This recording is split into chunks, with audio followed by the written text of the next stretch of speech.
bigyan siya ng pusong nagtatapat sa paglilingkod sa Panginoon. So yun po yung kanyang prayer and desire, no?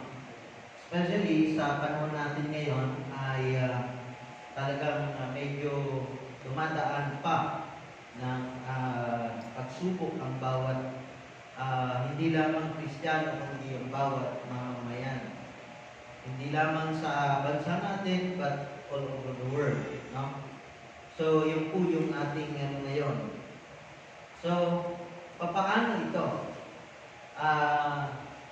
Paano natin malalaman kung ano ba ang kalooban ng ating Panginoon? So, I'd like to encourage you to all stand. Tayo po muna tayo lahat.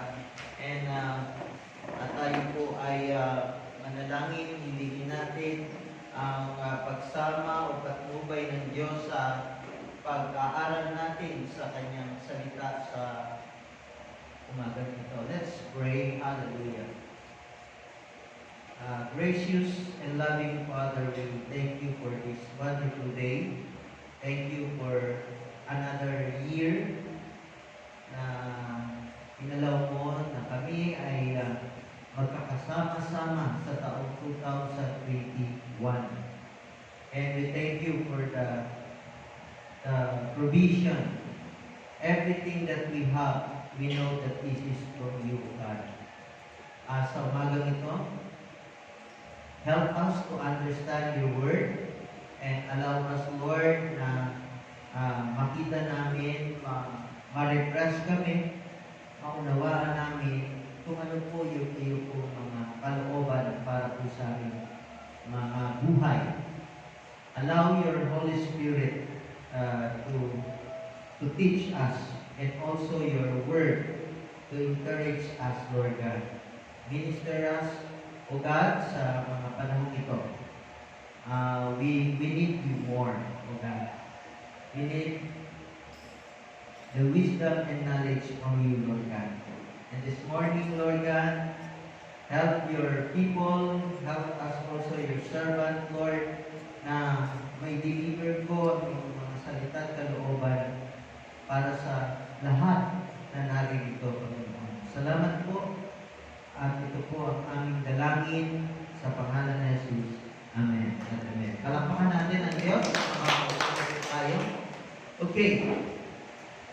Discovering God's way. Paano natin madidiscover ang kaparaanan ng Diyos. No?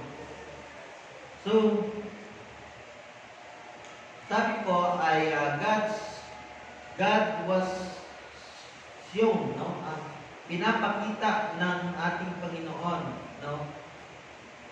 Ang kanya yung unchanging purpose, no? Yung hindi pagbabago-bago na kanyang layunin, no? In several way, no? Sa mga iba pang mga kaparaanan, so that we may be sure, no? Para malaman natin kung ano talaga ang ibig o ang gusto ng Diyos sa atin. So, mayroon po ditong 4 na puntos na maaari po natin pwedeng gamitin para tayo po ay mailagay natin o mag-discover natin, no? Mailagay natin ang ating sarili sa kalooban ng Diyos at ma-discover natin kung ano ba talaga ang ibig o ang kagustuhan ng Diyos sa bawat isa sa atin. So una, no? Ipinakita sa pamamagitan ng budhi. Yan, showing to conscience. Konsensya. Yan, parang ganon. No? Pero, tinignan ko sa dictionary, ay budhi pala yan, budhi sa Tagalog. No? Ang sinabi po ng aklat ng Roma, yan may nakalagay po dyan, ayan yung mga supporting verse. No? Romans chapter 2 po yan. Romans chapter 2, verse 14 to 16, ganito po ang nakasaad. Sabi dito, kapag ang mga hintil na hindi saklaw ang kautusan ay gumagawa batay sa panuntunan nito ayon sa kanilang likas na pag-iisip. No, yung mga hindi daw, yung likas na kanilang pag-iisip o pagkaunawa. Ito'y nagiging kautusan na para sa kanila. Kung ano yung kanilang naiisip, parang ito na yung nagiging kautusan sa kanila. So, ganun lang po yung mga hintil, no? Sa verse 15, at sabi doon, ipinakita ng kanilang mga gawa na nakasulat, no, sa kanilang puso, written in the heart, no, sa heart nila, sa kanilang mga puso, ang panuntunan ng kautusan, no? Pinatunayan din ito ng kanilang budhi. Yan, yung verse na yan, yan po yung word na budhi. Pinatunayan daw ito ng kanilang budhi sapagkat kung minsan sila'y sinusumbatan nito. Alam niyo po ba? Yan? Sinusumbatan sila ng kanilang budhi. At kung minsan naman sila'y ipinagtatanggol nito sa kanilang isipan. So, tingnan ninyo ito. Mayroong budhi at mayroong isipan. Pero may pagtatalo kung minsan. May pagtatanggol din kung minsan. Diba? Dito, ay likas sa tao yan, no? Pero yung budhi, yung conscience natin o yung ating konsensya ay hindi tayo pinapatulog. Kapag mayroon tayong something wrong na nagawa, no? We know na mali, pero patuloy natin ginagawa, ang budhi natin yung nagbibigay sa atin ng contradict, no? Kumukontra doon sa ating iniisip. Okay? So, ganyan. No? Kung minsan naman ay ipinaglalaban ng isipan natin kung ano yung sinasabi ng ating budhi. No? Yung ating konsyensya. Minsan, kasi gusto ko lang maging practical. Diba? Yan yung mga sinasabi ng mga tao. Pero deep inside, we know that there is wrong. No? Mayroong pagkakamali. So yan. No? Sa mga tao yan, no? Hindi lamang yan sa mga hintil, but in every person in this world. Okay. Verse 16, ang sabi doon, ayon sa magandang balitang aming ipinangangaral, mangyayari ito sa araw na ang mga lihim ng lahat ng mga tao'y hahatulan ng Diyos sa pamamagitan ni Kristo Jesus. Naniniwala ba tayo dito? You know, alam ko po na ang bawat isa'y may mga lihim sa ating mga puso o sa even our relationship. May mga lihim tayo. At we are thinking na ito ay hindi ito makaka-apekto o hindi ito mailalanta. Nagkakamali tayo. Sapagkat sa darating na panahon, I will come in Jesus Christ came, ay yan nga, sabi ng Biblia, hahatulan ng Diyos sa pamamagitan ni Kristo Jesus. So yan, yung pagdating ng ating Panginoon, yung second coming niya, pagpunta niya ulit dito, para pumatol, hindi na po para mabayubay sa krus, para ma-crucify, para sa atin. No, ginawa niya na yon. No, ginawa niya na po yun. So, tapos na po yun.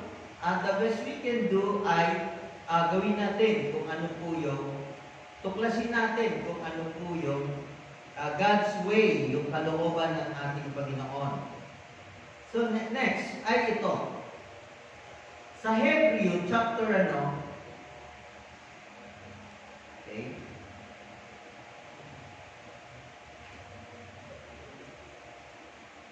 Hebreo chapter 9. Ayan. Verse 13 and 14. Ang sabi po ng Biblia, kung ang dugo ng mga kambing at toro at ang abo ng dumalagang baka ang iwinimisik sa mga taong itinuturing na marumi upang sila'y luminis ayon sa kautusan. Higit ang nagagawa ng dugo ni Kristo sa pamamagitan ng walang hanggang Espiritu. Wow, that's yung word na yan, no? Walang hanggang Espiritu. Inialay niya sa Diyos ang kanyang sarili bilang handog na walang kapintasan. Ang kanyang dugo ang lumini sa ating puso't isipan. Take note that word, no? Yung puso't isipan na linis sa mga gawaing walang kabuluhan upang tayo'y makapaglingkod sa Diyos na buhay. So mga minamahal, doon sa 13 ay binanggit po dito yung kung practice sa Old Testament para malinis ang isang tao ay kailangan mayroong magiging sacrificial offering para sa kanya. At ano ito? Kumakatawan dito ay ang toro, diba? Ang tupa, at yun, binanggit ng baka, no? Ganon, para ibisik doon ng high priest, doon sa most holy place, para maging malinis ang tao.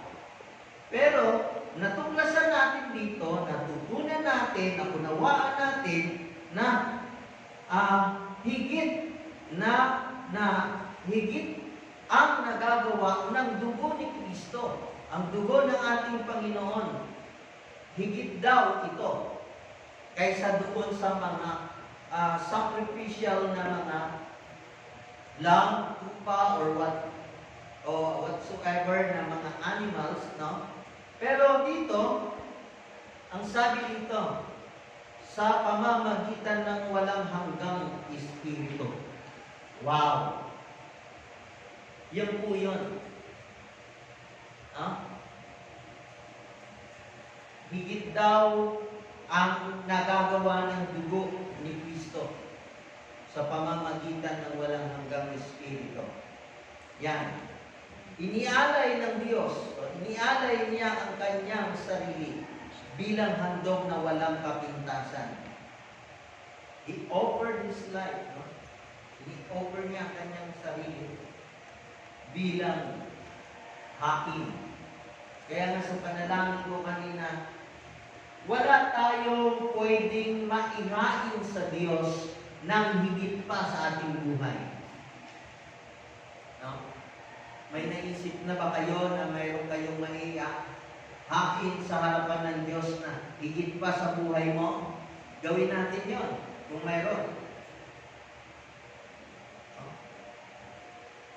Wala pong higit sa ating buhay na pwede natin ibigay. So, mas maganda pong ialay natin, ibigay natin. So ito, yan po yung mga pwede nating matutunan pa dito.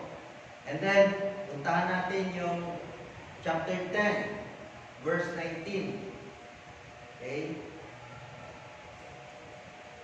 Sabi po, Hebrews 10, 19 to 22. Sabi po dito, kaya nga mga kapatid, brethren, tayo'y malaya nang makapapasok sa dakong kabanal-banalan dahil sa dugo ni Kristo. Tama yun. Dahil sa dugo ni Jesus Christ, yung namamagitan, yung pagitan ng Diyos at sa tao, ay nahati po yun nung mamatay ang ating Panginoon. So tayo ay malaya na, sinasabi dito. Malaya na tayo makapasok, no, sa banal na dako dahil sa ginawa ng ating Panginoon. Kaya nga, because of Jesus Christ, even we are here on earth, we know that we can go to heaven because of Him. Dahil sa Kanya. Yun po ang katotohanan. So without Christ, we cannot enter to the kingdom of God. No? So yun. Dahil doon, tapos 20, sabi doon, binuksan niya para sa atin ang isang bagong buhay na daang naglalabos hanggang sa kabila ng tabing. Imagine natin yun. Nakakatagos doon sa kabilang tabing. Ano kaya yun? Yung kamatayan at buhay. Yun po yung tabing na tinutukoy ngayon dyan, no? At ang tabing na ito'y ang kanyang katawan. Bakit? Because He died for us. Kaya nga ang tao, kahit na siya'y mamatay, makakapasok siya doon sa everlasting life through Jesus Christ. Yun po ang kadahilanan. Without Jesus, we cannot enter into His kingdom, to the kingdom of God. We cannot enter. So, Jesus alone, siya lamang, at wala nang iba. Okay? Tayo ay may pinakapunong pari na namamahala sa sambahayan ng Diyos. Yan. Mayroon tayong pinakapunong pari na namamahala sa sambahayan ng Diyos. Ano yun?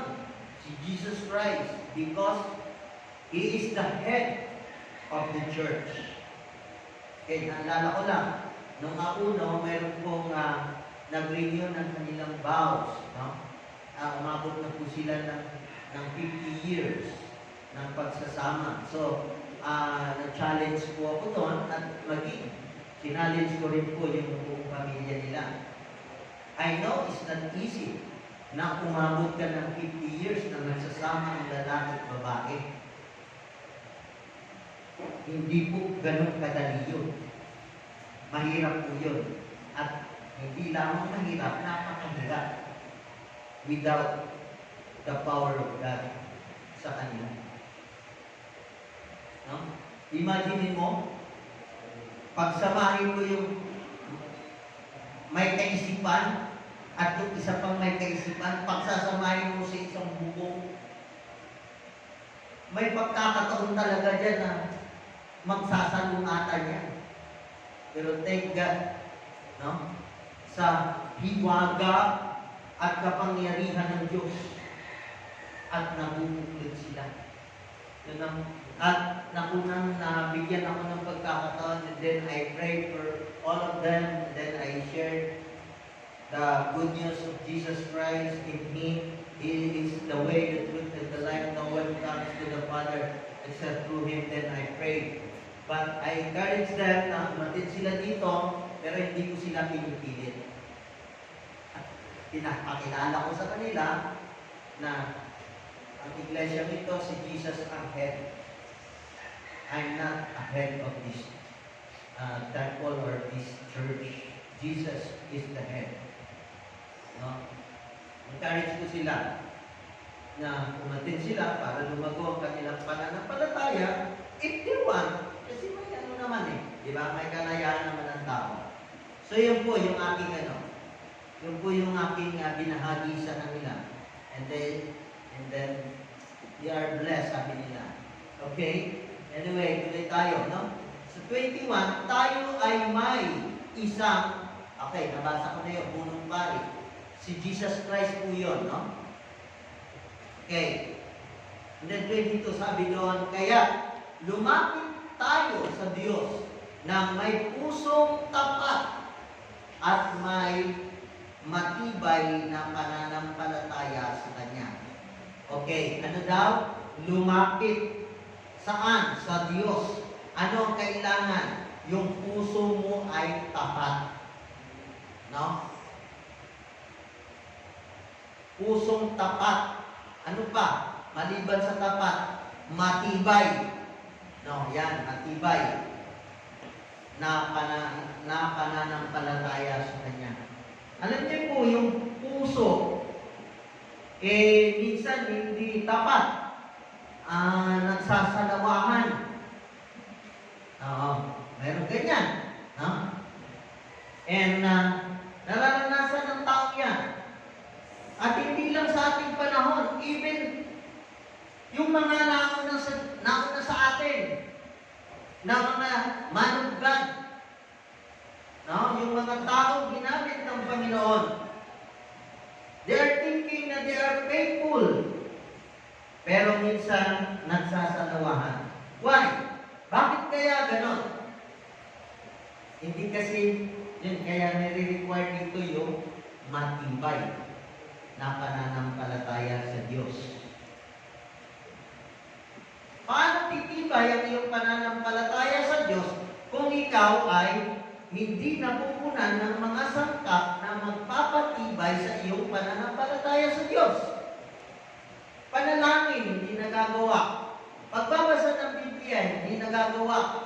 Yung magtalaga ng araw sa pagsamba sa Panginoon, i-devote mo yung sarili mo para ikaw ay makapag-join and worship the Lord. Hindi magagawa. How much more yung i-share ang gospel of salvation to other peoples?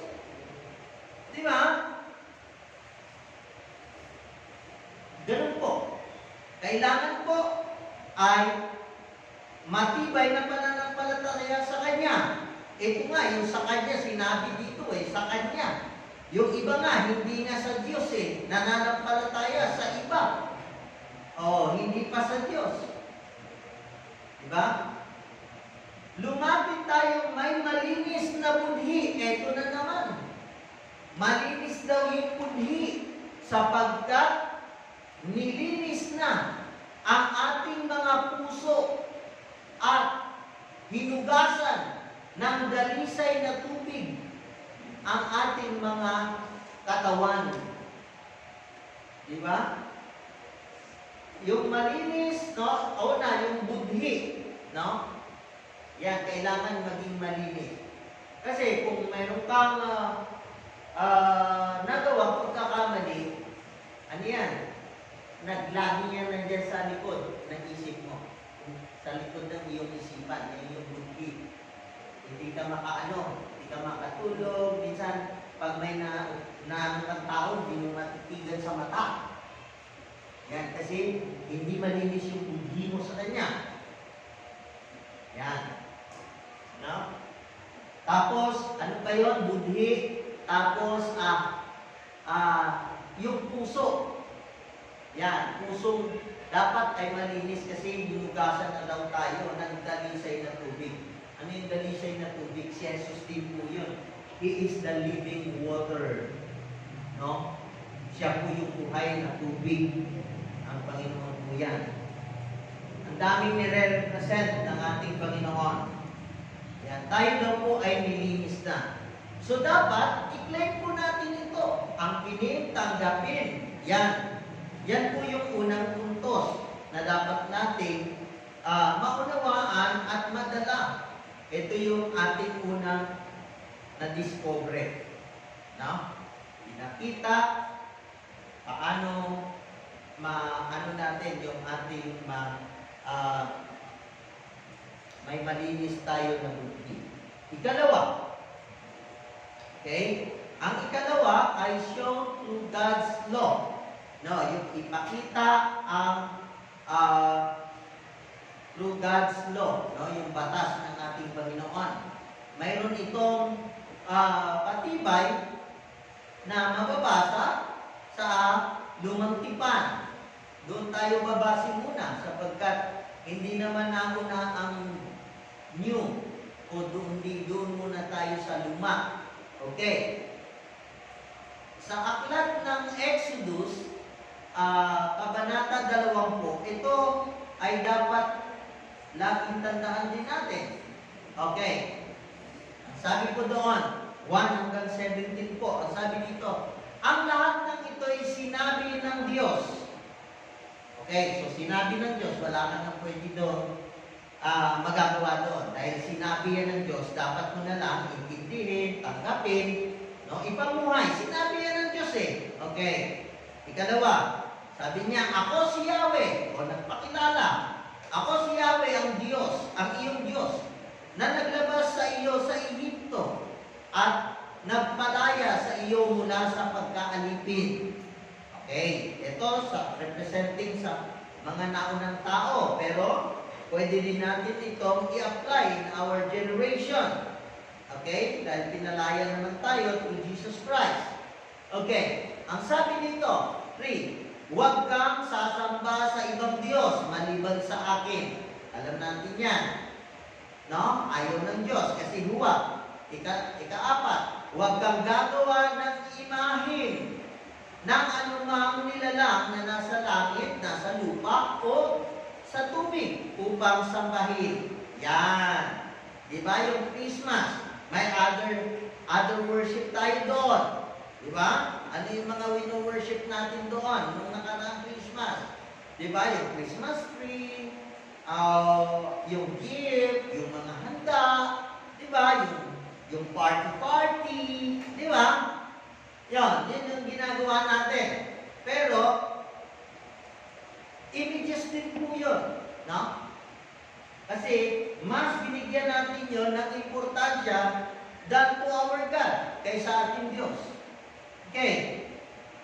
Ang sabi ay huwag. Number 5, huwag mo silang yuyukuran ni sasambahin sapagkat ako si Yahweh, ang iyong Diyos, ay mapanibuguin na Diyos. Sabi niya, mapanibuguin Diyos.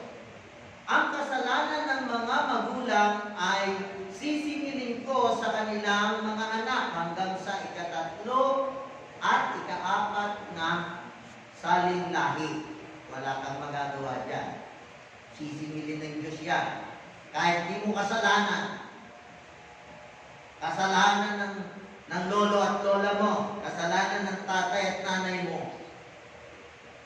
Pati ikaw, sisingilin sa'yo. So, anong dapat mong gawin para hindi makalaya ka doon?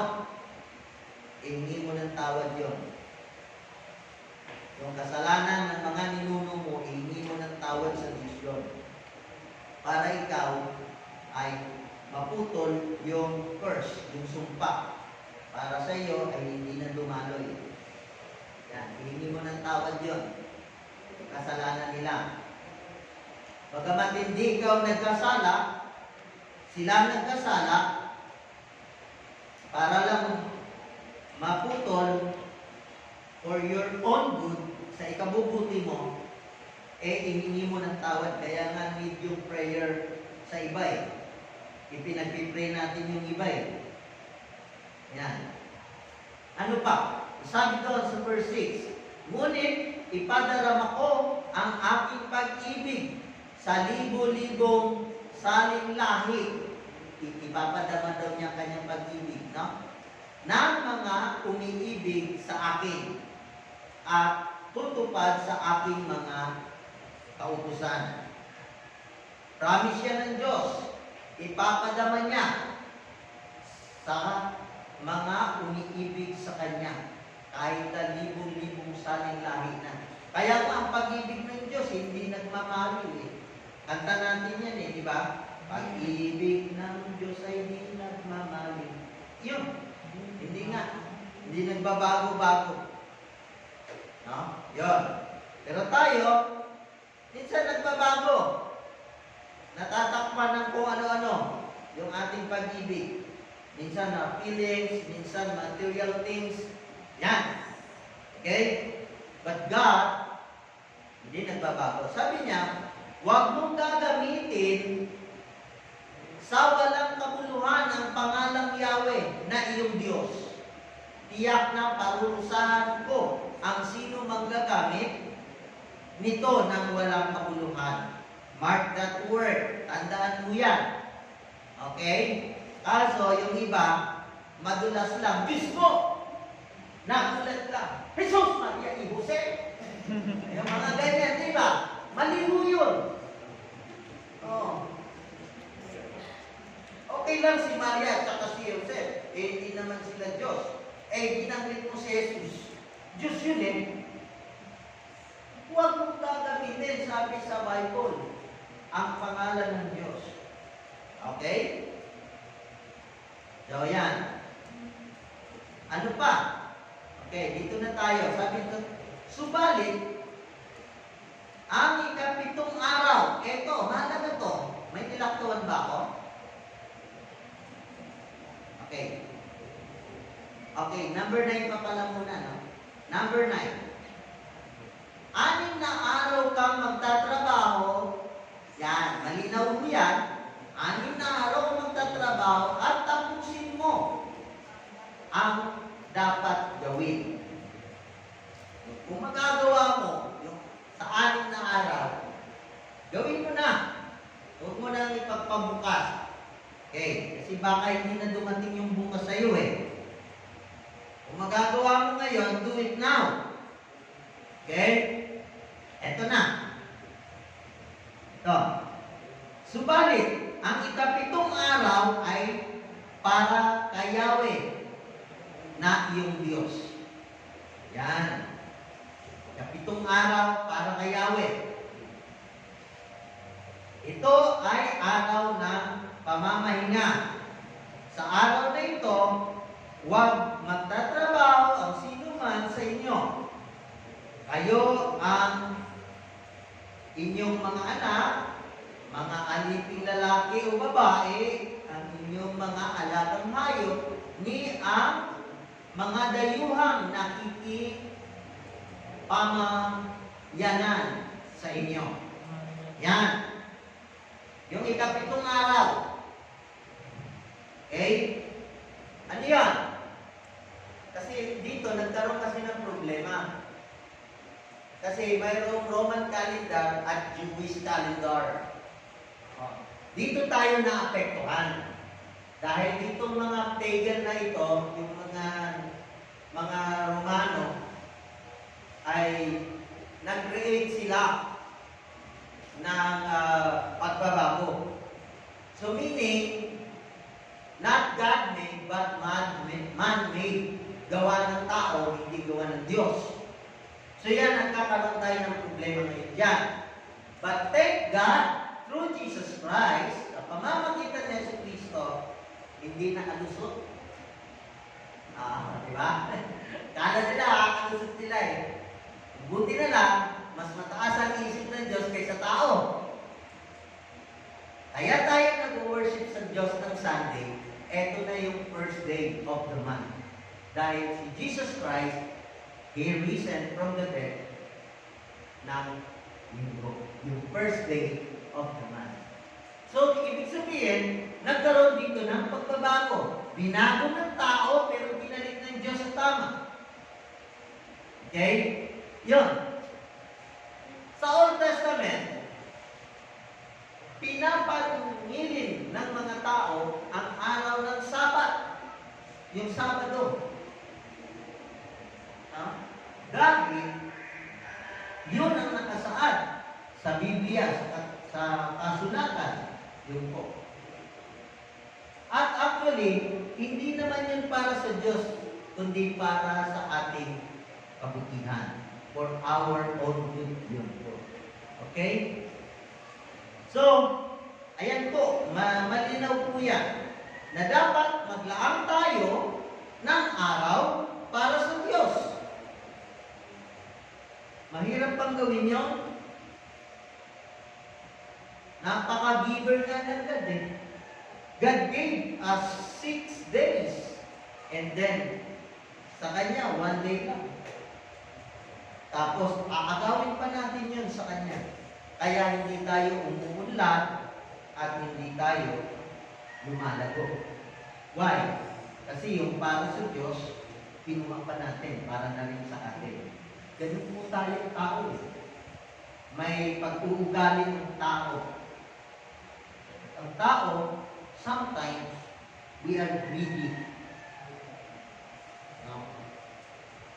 Aminin man natin o hindi, minsan nakakalimot tayo. Okay? Kaya nga mabuti nga mayroong gawain ng Diyos para tayo mapaalalahanan. Kung hindi ka dumadalo ng worship service, nagpapatuloy ka sa pagiging greedy mismo. Why? Walang nagpo-correct sa iyo eh. Walang nagpapaalala sa iyo na you are doing wrong. So yan. Mahalaga yan. 11. 6 na araw kong nilikha ang langit at lupa at ang dagat at ang lahat ng nasa mga ito. Ngunit, namahinga ako sa 7 araw. Kaya, ito'y aking pinagpala at inilaan para sa akin. Para daw sa kanya yun. Okay? So, yun. So, maglaan kayo ng para sa Diyos, ha? Hindi lang sa araw. Kundi, anything that we have, magbigay tayo, maglalaan tayo ng para sa Kanya. At dahil doon, nagiging mabuti tayo na tiwala. Kung maglalaan tayo, sabi niya, igalang mo ang iyong ama at ina, sa gayoy, mamumuhay ka na matagal sa lupaing ibinigay sa inyo ni Yahweh na inyong Diyos. Respect your father and your mother. Igalang. Okay? Nakakalungkot bakit yung mga dapat na nandito, wala kayong dito. Di ba? Sige. Dahil ito lang ang inalaw ni Lord. Ito yung kalooban niya. So, this word is for us, not for them. Okay? Igalang natin ang ating mga magulang para daw humaba ang ating mga buhay. Huwag kang papatay. Huwag kang mangangalunya. Huwag kang magnanakaw. Huwag kang sasaksi ng walang katotohanan laban sa iyong kapwa. Huwag mong pagnanasaang angkinin ang sambahayan ng iyong kapwa, ang kanyang asawa, mga alilang lalaki o babae, mga baka, asno, o anumang pag-aari niya. Huwag. Ang dami diyang huwag nating pag-itrisan. Pero bakit? Napapag-itrisan natin yung hindi naman sa atin. Yan na nga eh. Likas sa tao yan eh. Huwag mo sabihin hindi. Huwag mo sabihin ano tawag dito? Hindi mo alam yan. Alam mo yan. Pero ang tao na kukulang talaga. Kaya nga, all sure tayo lagi eh, sa glory ng God eh. tayo makaabot sa Diyos eh. Bakit? Kasi nga tao, katwiran nga ng iba, tao lang po, nagkakasala. Di ba? Sabi nga ng mga nandito sa labas. Ada, pasensya na po, tao lang, nagkakasala. Di ba? Excuse, naging excuse, no? Okay. Aray ko, minsan ako din eh. Di ba? No? Aminin natin. Because, yun nga eh. Tao na tayo eh. Hindi tayo Diyos. Kaya yung progressive na paglago, we need that. Kailangan natin yan. Kaya nga, yung aking devotion kaninang umaga, sabi ko sa prayer ko, Lord, ituro mo sa akin ang daan na dapat kong lakaran. Kasi akala ko na diretso pa yung lakad ko, yung pala, lumilihis na ako. Sumusuray-suray na po ako. Ituro mo sa akin. At thank God, no? Salamat sa Diyos. At pag humingi ka sa Diyos, bibigyan ka ng Diyos. Yun yung pangako niya. Pag inalala mo ang Diyos, kung inalala na nalangin ka, bibigyan ka niya. Tapos ngayon, babalik ka na naman sa tamang dadaanan. Minsan lumilihis tayo eh. Huwag kayong magmalinis. Huwag tayong magmalinis. Lahat tayo pumupunta sa ganun. Baka akala mo, nagja-judgmental ka, sabi ni Vic, bawal judgmental. Oo. Diba? Minsan tayo, nakikita natin yung iba, pero yung sarili natin, hindi natin nakikita. Hinuhusgahan natin yung kapwa natin, pero tayo ba? Diba? Ganun po eh. Huwag tayo magmalinis. Tuloy tayo. Kung nagkamali tayo, simple lang gawin mo. Sorry Lord, nagkamali na naman ako. Tulungan mo po ako lagi. Kaya kailangan kita araw-araw, Lord. Kailangan ko ang iyong kapangyarihan. Sa bawat araw na nilalagi ko sa mundong ibabaw na ito, puno sa ganas, kasamaan, tukso at kahirapan mayroon dito. Kaya kailangan kita araw-araw. Yun ang dapat nating i-admit. Okay? Okay, dumangon tayo dun sa Mateo, sa New Testament. May sinabi ang bagong tipan. Okay?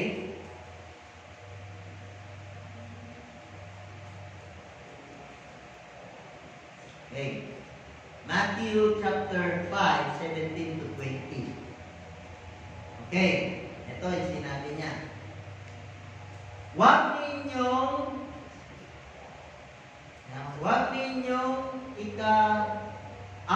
akalaing naparito ako upang ipawalang bisa ang kautusan at ang mga propeta.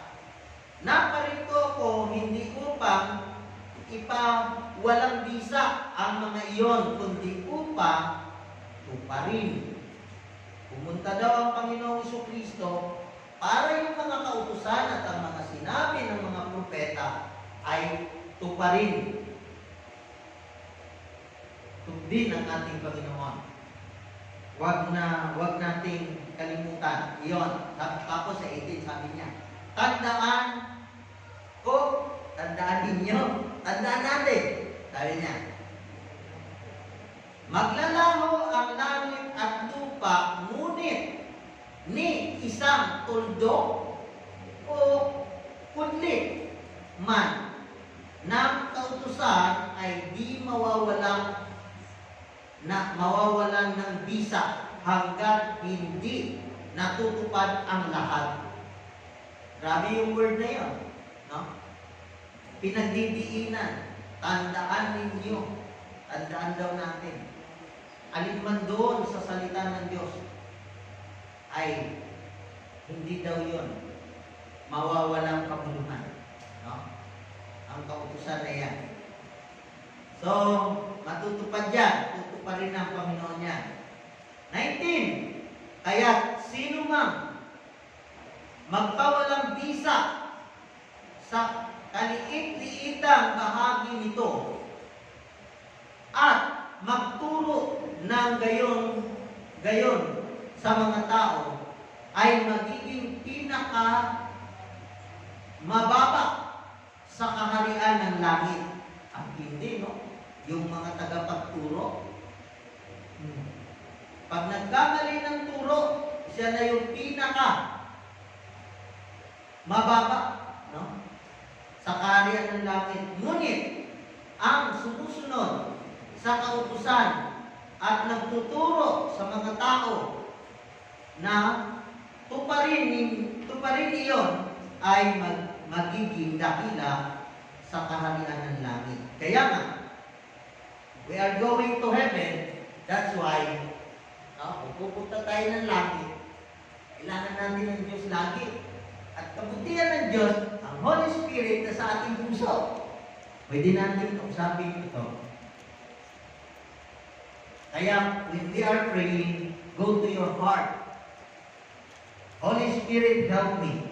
I want to know you. I want to go with you. Ganyan ang prayer dapat natin. No? Dahil pupunta tayo ng langit eh. Yan ang dapat nating gawin. Sinasabi ko sa inyo, sabi na naman dito, kung ang pagsunod ninyo sa kalooban ng Diyos ay tulad lamang, ito matindi dito, tulad lamang ng pagsunod ng mga tagapagturo ng kautusan at mga Pariseyo. Yan. May specific na mga tao dyan, mga Pariseyo. No? Hindi kayo makapapasok sa kaharian ng langit. O kaya, huwag na kayong mag-Pariseyo, ha? Hindi daw makapunta sa langit pag nagturo kayo katulad ng Pariseyo. Okay? Ayan po. So, maraming pwedeng gawin ng Diyos na mga batas at dapat sundin. Pero pinaiksi niya ito. Lalo na sa New Testament. Love the Lord your God with all your heart, with all your mind, with all your strength, hallelujah. Mahalin mo ang Diyos. Ganon. Okay. Pangatlo, shown through Jesus. No? Ito na yung pangatlo. Pinakita, no? Sa pamamagitan ni Jesus. 1:13. Yan, 15 and 17. Ito sabi dito. Binigyan ko kayo ng halimbawa upang inyong tularan. Ano daw? Halimbawa na dapat nating tularan. Binigyan daw po tayo. Ito na. 16. Pakatandaan ninyo, ang alipin ay hindi nakakahigit sa kanyang Panginoon ni ang sinugo kaysa nagsugo sa kanya. Bawa, si Kuya Mike, inutusan ko, nawala. Asa rin mo? Baba. Ginamit ko pa ng mga halimbawa na wala. Okay. Tao kasi may napansin akong habang nagbabasa. Halimbawa, ito si Kenneth na lang. Halimbawa. Okay lang sa'yo, sir? Okay. Inutusan ko siya. O kuya, ikaw na ang pumalit sa akin. Halimbawa lang yun. Basta, may verse sabi sa Bible. Hindi niya ako pwedeng higitan. Bakit? Kasi may kupay-pay.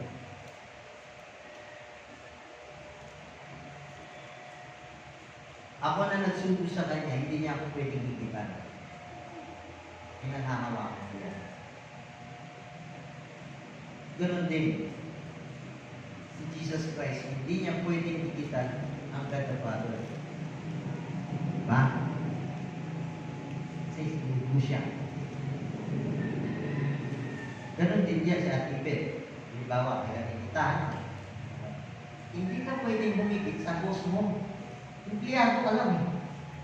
Kasahod ka niya. Hindi pwede yun na inigitan mo yung employer mo.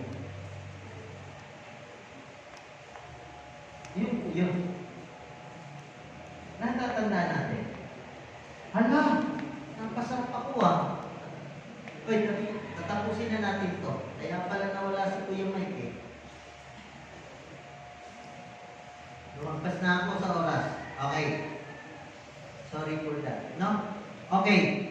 Dito, 34. Isang bagong utos na ibinigay ko sa inyo ngayon.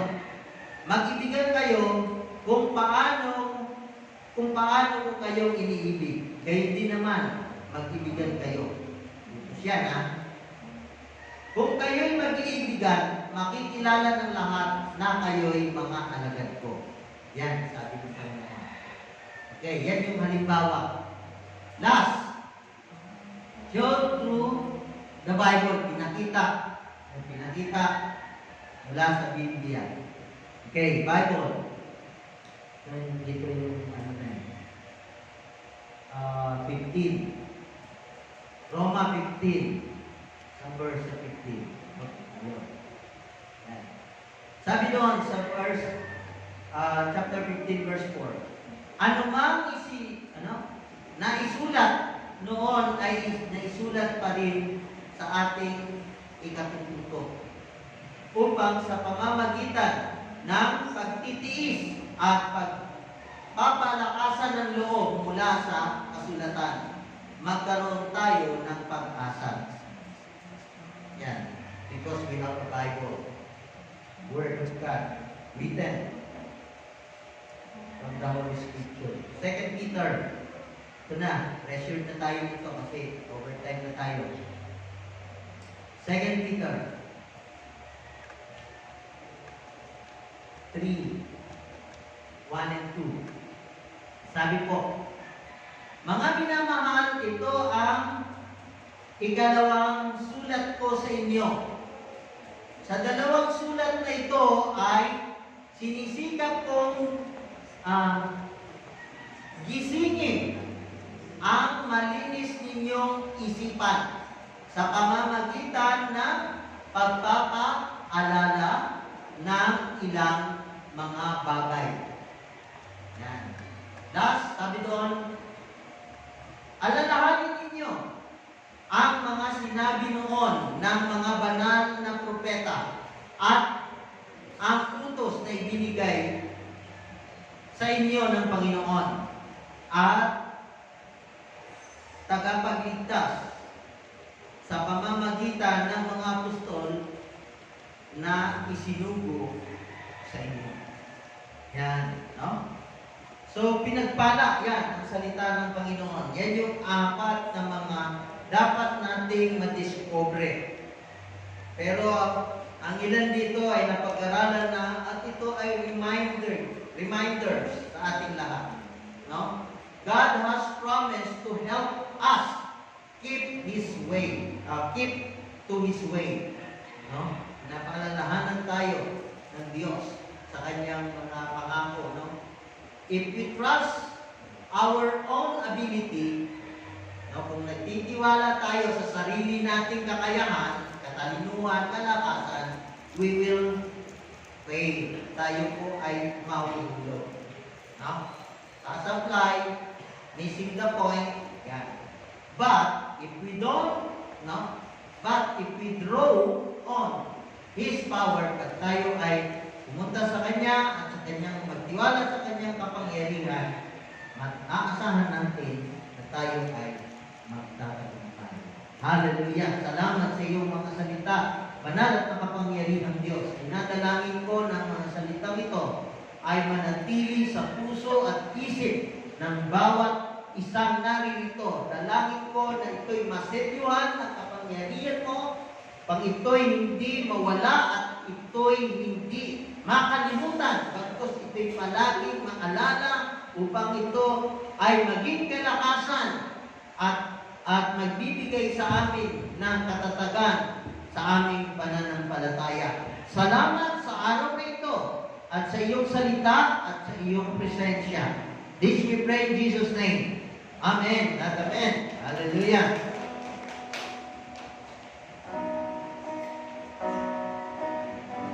Sumako tayo sa kalawang bahagi.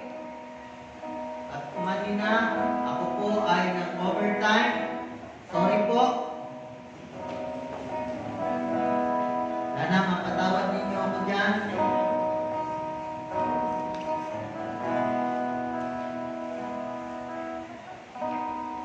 Ako umiyak ng sorry. Very good. Buksan mo na. Yan. Very good. Kuha ka na. Tapos, kuha na ang isa't isa ng ito ay gawin natin. Communion po tayo.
Yan po.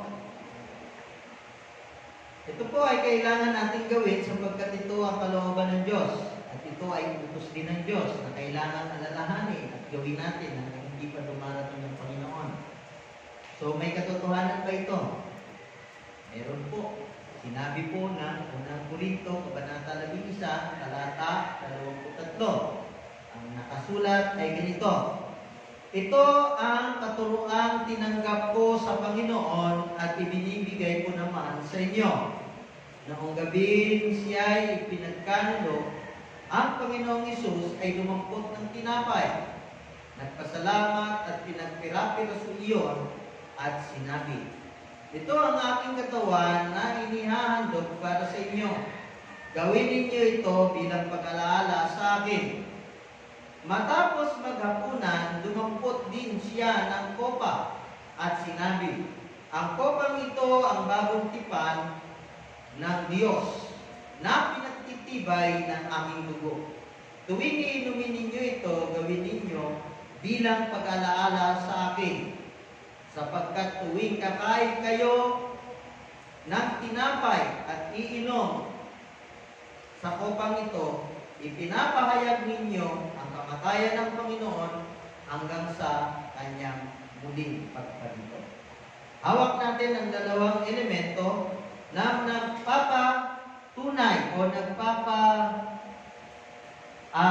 represent, no, sa katawan at dugo ng ating Panginoon.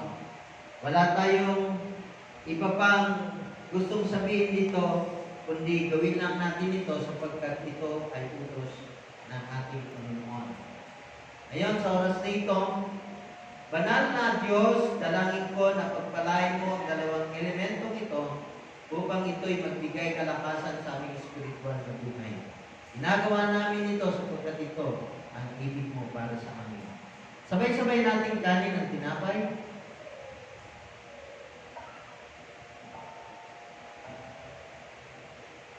Sabay-sabay nating inumin yung nasa kopa.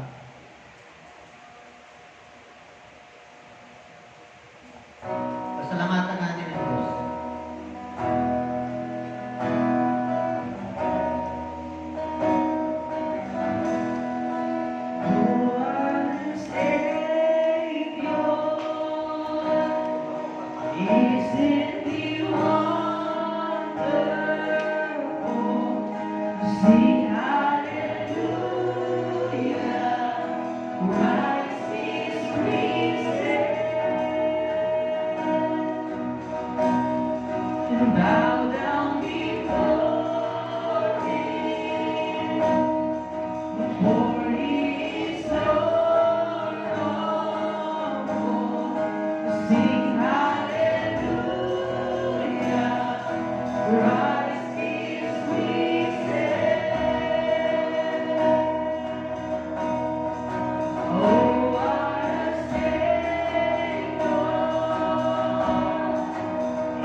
Maraming salamat po,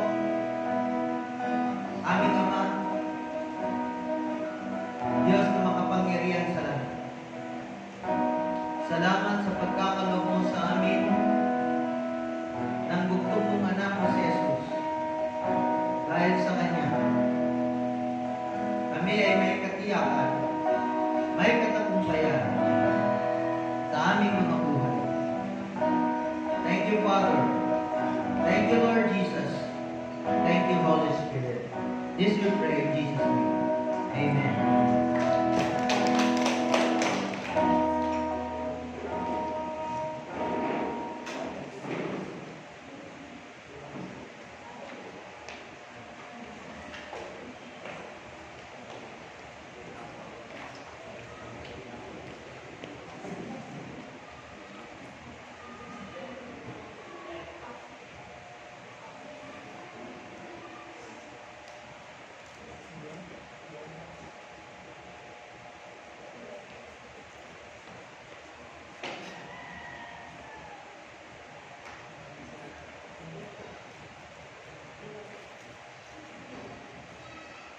Good morning po.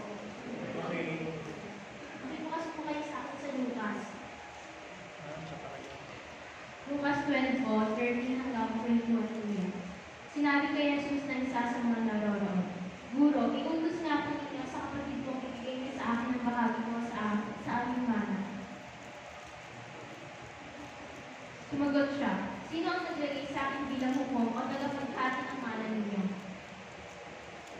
sabi niya sa kanilang lahat, mag-ingat kayo sa lahat ng uri ng kasalanan, sapagkat ang buhay ng tao ay wala sa dami ng kanyang kayamanan.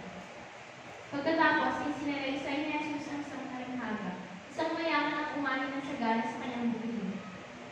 Kaya't nasabi niya sa sarili, ano ang gagawin ko ngayon? Wala na akong paglagyan ng aking mga ani. Alam ko na, ipagigiba ko ang aking mga kamalig at magpapatayo ako ng mas malalang. Doon ko ilalagay ang aking ani at ibang ari-arian.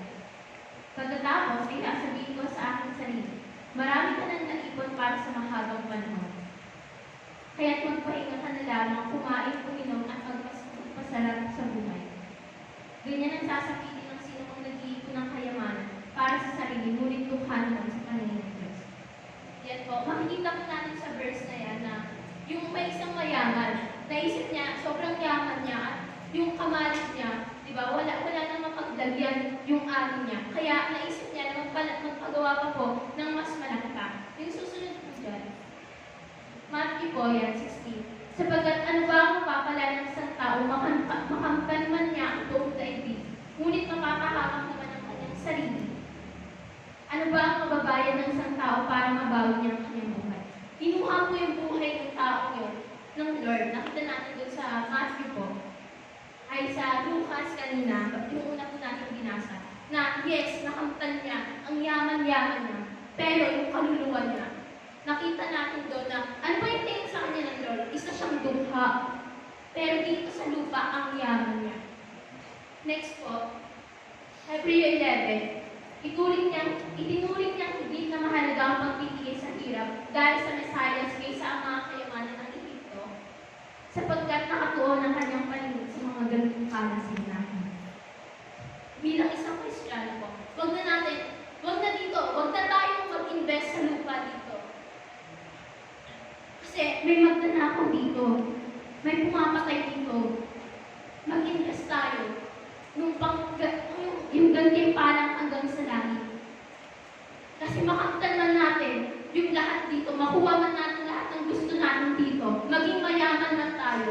Kung dukha ka sa paningin ng Lord, dukha tayo sa paningin ng Lord, walang kwenta po yun. Walang kabuluhan ng lahat. Para ka nang nagkakabul ng akin. Samahan niyo po ako sa prayer. Yes, hallelujah, Lord God. Purihin ka, Panginoon. Tunay nga akong dakila ako, Lord God. Kung paano ginawa mo ang lahat ng lupa, Panginoon. Ganun din, Lord God. Napakadakila. Napakatapat mo sa buhay ng bawat isa sa amin, Panginoon. Mula 2020 hanggang ngayon, Lord God, sa buong buhay namin, Lord God. Naranasan namin kung gano'n ang katapat, Panginoon. Lord, tulungan mo kami maging tapat din sa iyo, Panginoon.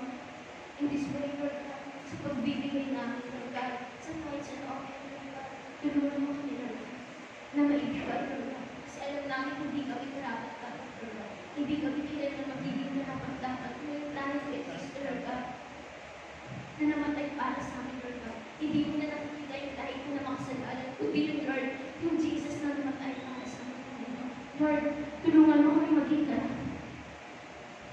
Tulungan mo kami, Lord God, na sunod sa iyo, Lord God, in this way, Lord God. Tulungan mo kami na hindi mo din magnanakaw, Lord God. Sabi mo nga sa iyo, salita, Panginoon, kung kaya kami pagkatiwalaan sa maliit ng bagay, ganun din, Panginoon, kaya din kami pagkatiwalaan sa maliit ng bagay. Lord, we praise you, Lord God. We glorify your name. Maraming salamat, Lord. In Jesus' name we pray. Amen.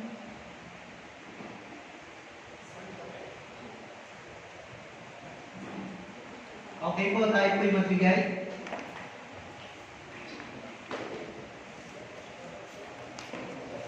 Yan po. So, ganda, no? Overtime. Sorry po.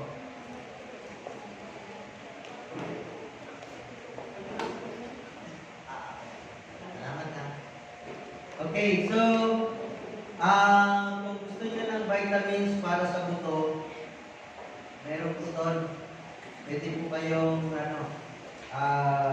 kumuha po. Tag-isa siguro, o yung abuti. Kung hindi man, binuksan nyo yun, marami naman po balik na ito. Yun po. Tapos po, may meeting po tayo yung mga leaders ko, no? Kasi annual meeting natin for the para po planning for the full year, no? Ano lang po, kakusapin lang muna sa Thailand. Yun lang po. Isi-set muna. Okay, so planning lang muna. Hingin muna yung consensus kung kailan ang availability ng bawat individual. Okay. Sorry po sa nangyari dahil noong last year, may plano tayo for the whole year, hindi naman naganap dahil sa itong pumasok na COVID-19. Sayang, yung mga plano, Bagyo na. nag-change yung plano. Hindi nagkaroon ng katuparan. Bakit? Alam niyo na, di ba? Yan yung isang lesson, no? Pagka minsan yung ating kaisipan ay na limitado, pero yung kaisipan ng Diyos ay no? Kaya nangyari yun dahil may tinuturo ang Panginoon. So yun. At maiksing oras lang po yun mamaya sa mga leaders para usapan natin kung kailan tayo pwede mag-usap ng mas malalimang usapan para sa church po o planning po natin for another year. So yun po. So marami akong gusto sabihin pero nag-overtime na tayo. Let's all stand. Yes! Hallelujah. So, are you blessed today? Palakpakan niyo nga po, Panginoon. Pinagpala ba kayo noong 2020? 2020?